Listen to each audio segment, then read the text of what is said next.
Tinuligsa ni Denver Nuggets coach Michael Malone ang Sacramento Kings sa ginawa nitong pagtanggal kay coach Mike Brown. Sinisante si Brown pagkatapos ng isang 13-18 start ngayong season na ito.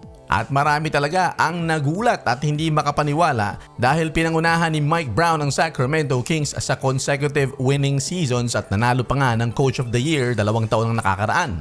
Nasorpresa si Mike Malone pero hindi siya na-shock dahil may history siya dito sa Sacramento Kings na dati niyang pinangunahan din bilang head coach. 2013-2014 siya naging coach at nung sumunod na taon, nagsimula sila ng 11 wins and 13 losses. Medyo hawig dito ngayon kay Mike Brown, sinesanti din siya.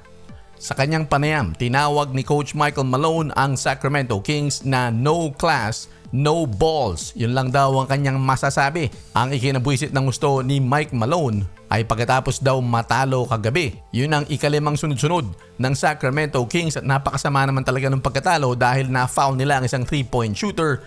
Pero eto, nag-practice pa sila kaninang umaga. Sumalang pa sa interview si Mike Brown. At kung kailan nasa kotse na papunta sa airport palipad ng Los Angeles, ay doon siya tinawagan at sinabihang sesante na nga siya.